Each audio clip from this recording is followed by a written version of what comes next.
Hello, Wonderhussy here, out in the middle of the fabulous state of Nevada, in the middle of nowhere, again. This time, I guess the best way I can describe to you where I am is, well, if you've ever driven along Interstate 80, which is the interstate that goes all the way from New York City to, I guess, San Francisco, well, you reach that one stretch where you're going through Nevada and it just looks like there's nothing anywhere as far as the eye can see. Well, that's basically where I am. More precisely, I'm sort of northwest of the town of Wells in Nevada at a really interesting site. Now, I know you're probably looking at the background behind me going, what's so interesting about a sagebrush plain? That's all there is in Nevada. Haha. Well, guess what else there is in Nevada? Hot springs. That's right. In the middle of this lonely, dusty sagebrush plain, there's this weirdly lush little marshy oasis that, when I looked at it on Google Maps satellite view, appeared to be and was labeled as a series, sort of like a complex of hot springs. But looking at Google Maps and now being here in person, it doesn't look like there's really any hot springs that are fit to soak in. I mean, it doesn't look like anything's been dug out or built into a soaking pool. And B, well, it's like 93 degrees and kind of humid today. It's like monsoon season, so there's a lot of clouds in the sky. It's not the kind of a day I want to get in hot water on.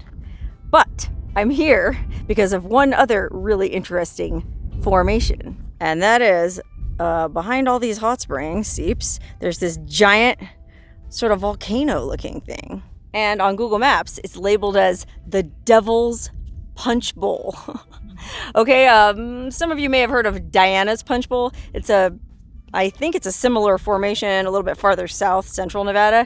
That's pretty well known. It's a big mound of minerals, I guess is what it is. And, well, you can drive or hike up to the top of it and look down into it. And there's a hot spring pool at the bottom that I think is way too hot to soak in if you could even get down to it. But it's so far down in the middle of this almost like volcano type formation that it's really more of a natural wonder that you just go look at than anything you would want to actually try to get into. Remember, it's never a good day to be scalded or degloved. But, you know, I drove all the dusty, bumpy way through all these cow pastures and sagebrush fields. Well, since I'm here anyways, I figure I might as well poke around a little bit and see if maybe I was wrong. Maybe there are some tubs to soak in. And if nothing else, I want to try to hike up that Punchbowl thing and take a peek inside. So I just locked everything up in my car. I got some water, I got my thermometer in case I need to measure any hot springs, and I even put on hiking boots for the occasion. And, well, now I'm just going to start poking around this marshy, well, I was going to say boggy, but I guess it hasn't rained much lately because it's pretty dry and dusty area, for lack of a better word. Okay, so the first thing I'm going to check out is there's this fenced off area that looks like maybe it used to be some kind of a soaking area. I mean, if it was a long time ago because everything's totally collapsed. So I know nothing about this place. I know nothing about the history. I just know that I think somebody might have emailed me about it, or I just happened to see it when I was looking at Google Maps. No idea what's going on here. We are going into this blind together. Now, I should also note that as far as I know, this is public land. It didn't say private property anywhere. There are some kind of like ranch buildings back there, but I don't know, they almost look abandoned. So I'm just gonna mind my own business and stay to this side of everything, and hopefully I won't end up with a backside full of buckshot. Okay, well, this area that was fenced in at one time doesn't really seem like it has anything of interest now, so I guess I'll just keep hiking through this sagebrush towards the Devil's Punchbowl. Now, one obstacle in my way is there's supposed to be this hot springs creek running through the middle, and I don't know. Oh, there is standing water in it. Oh, and listen. Sounds like there's a pipe.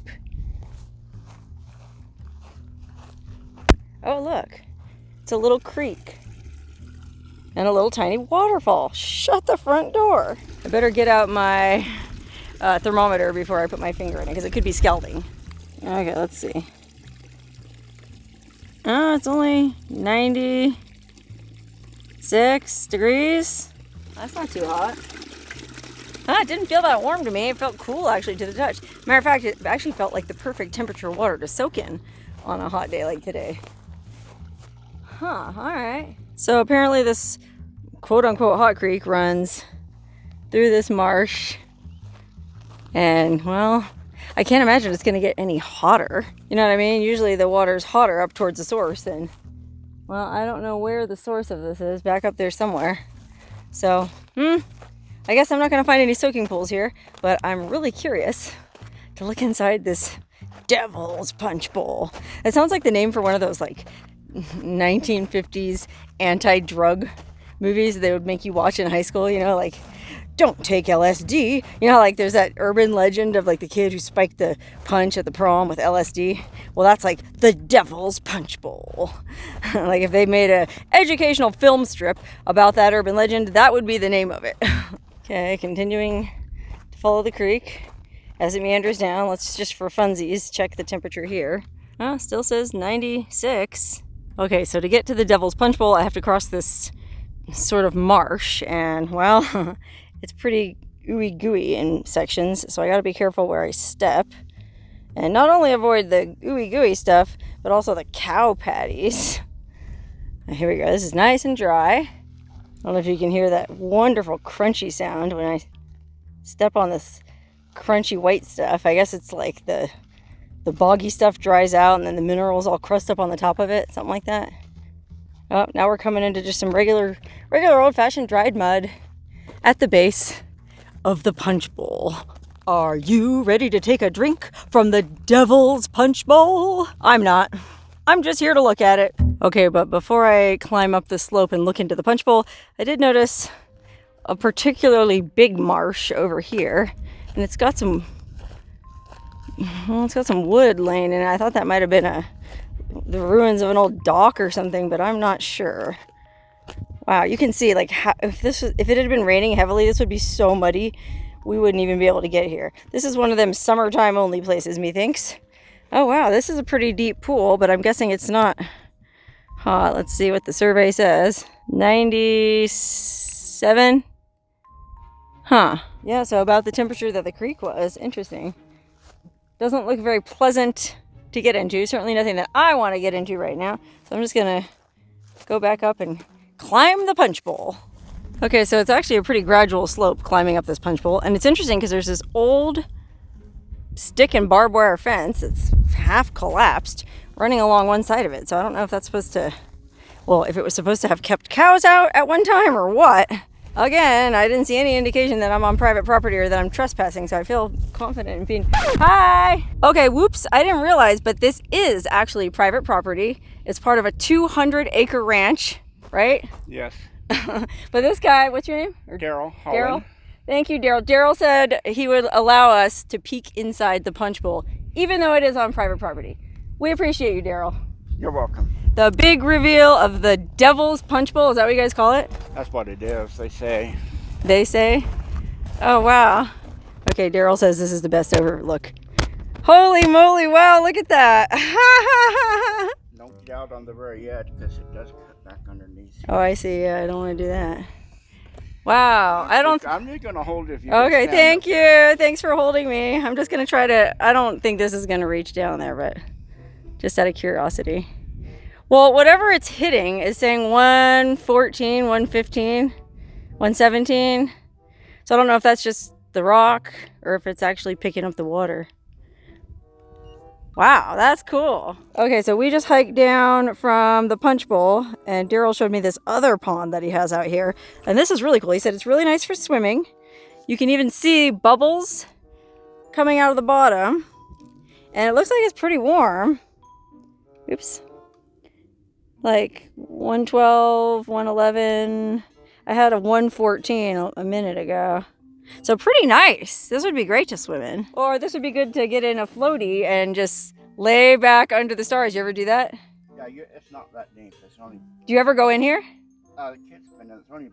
Just the kids? It's not even waist deep. Wow, he has all these hot springs and he doesn't go in them. Like the whole, when you jump up and down on it, the whole ground just sort of bounces up and down. And why is that? Just because there's water underneath it? Yes. Oh, wow. We call this a bog. This is the bog. Okay, wow. That was unexpected. Whew, it's hot out there. that guy was so nice and so friendly. I mean, he could have come out with a shotgun, but he said, you know, every now and then somebody will come out here, not very often. And when he saw me, he was really taken aback. He said, a woman out here all by herself. But yeah, he said him and his wife just bought this place a few years ago. They own 200 acres with this amazing geologic formation in the middle of it. And he said he basically just looked in on it because he was looking for land. It happened to be for sale. He got, I won't say how much he paid for it, but it was a disgustingly awesome price. And now he owns the Devil's Punchbowl. Can you imagine? Not many people can say they own the Devil's Punchbowl. But he was super cool. Sat there chatting with him for a while, getting hotter and hotter and hotter and hotter every second. And finally I had to say goodbye, man. I gotta go because I'm headed for the hills. I'm gonna go up and, well, I'm not too far from the Ruby Mountains, the beautiful Ruby Mountains. I'm gonna go try to get some elevation and find a place to camp that's not so dang hot. Goodbye, Devil's Punchbowl. Goodbye, Daryl. I met his wife too from a distance. Goodbye, Mrs. Daryl.